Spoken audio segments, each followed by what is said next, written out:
Segundo Samuel, capítulo 20. Aconteceu também que estava ali um desordeiro chamado Seba, filho de Bicri, um benjamita. Ele fez soar a trombeta e bradou: Não temos parte alguma com Davi, nenhuma herança com o filho de Jessé. Retorne, pois, cada um para sua tenda, ó filhos de Israel.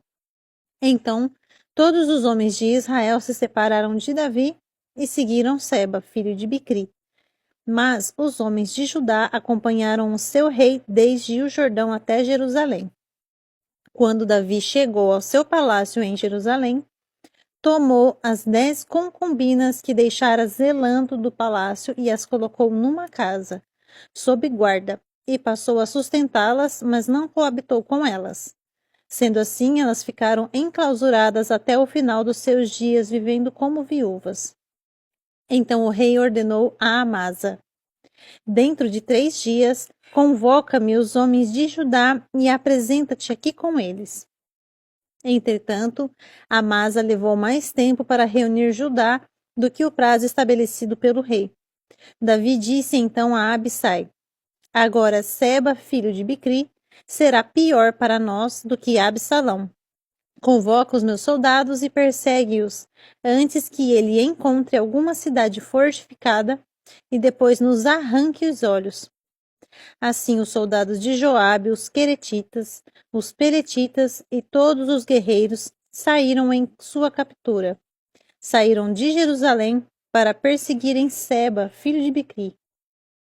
Quando chegaram à grande rocha que está em Gibeon, Amasa veio ao encontro deles. Joabe estava vestindo seu traje de guerra e trazia um cinto com um punhal na bainha. Ao aproximar-se de Amasa, deixou cair a adaga. Então Joabe cumprimentou Amasa, dizendo: Vens em paz, meu irmão?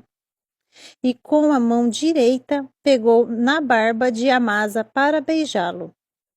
Porém Amasa não reparou no punhal que estava na mão esquerda de Joabe, de modo que esse foi fortemente golpeado por Joabe no estômago. As entranhas de Amasa se esparramaram no chão, e ele morreu ali mesmo, sem a necessidade de um segundo golpe. Em seguida, Joabe e Abissai, seu irmão, perseguiram Seba, filho de Bicri. Um dos soldados de Joabe ficou ao lado do corpo de Amasa e exclamou: Quem está ao lado de Joabe e é por Davi, siga Joabe. Amasa jazia numa poça de sangue no meio da estrada. Quando o homem viu que todos os que se aproximavam do corpo de Amasa paravam, arrastou-o para fora da estrada e o cobriu com uma coberta. Mas quando Amasa foi removido do caminho, todos os soldados seguiram Joabe para perseguirem Seba, filho de Bicri. Então Seba passou por todas as tribos de Israel até Abel, de Bet-Maaca, e todos os bicritas se juntaram a fim de segui-lo. O exército de Joabe veio, cercou Seba em Abel, de Bet-Maaca, e levantaram contra a cidade uma rampa que chegou até o alto da muralha externa.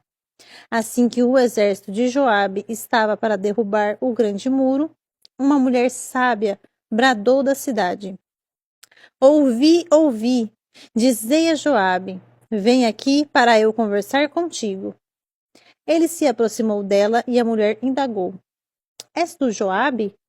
Ao que ele replicou: Sou. Ela acrescentou: Escuta, pois, as palavras da tua serva. E ele assentiu, dizendo: Estou ouvindo.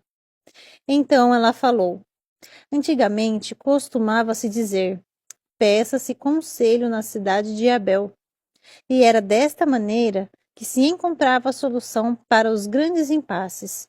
Somos um povo de pessoas pacíficas e fiéis em Israel, assim como eu. Estás tentando destruir uma cidade que é mãe em Israel. Por que desejas arruinar a herança do Senhor Yahvé? Respondeu Joabe: Não é este o meu desejo, longe de mim querer destruir ou arruinar essa cidade. Não é disso que se trata, mas um homem chamado Seba, filho de Bicri, dos montes de Efraim, rebelou-se contra o rei Davi. Basta que o entregueis e eu suspenderei o cerco da cidade. Diante disto, a mulher replicou a Joabe: Pois bem, jogaremos a cabeça dele do alto da muralha. Então a mulher se retirou e foi falar com todo o povo da cidade, como lhe instruíra seu bom senso. Em seguida, degolaram a Seba, filho de Bicri, e arremessaram sua cabeça para Joabe. Imediatamente ele fez soar a trombeta e seus soldados se dispersaram, abandonaram o cerco da cidade e cada um voltou para sua tenda. E Joabe retornou à presença do rei em Jerusalém. Joabe era o comandante supremo do exército. Benaia, filho de Joiada, comandava os queretitas e os peletitas. Adonirão era chefe dos homens condenados a trabalhos forçados. Josafá, filho de Ailude, era o arauto e conselheiro do rei. Seva era escrivão e secretário. Zadok e Abiatar eram sacerdotes. E Ira, da cidade de Jair, também ministrava como um dos sacerdotes na corte de Davi.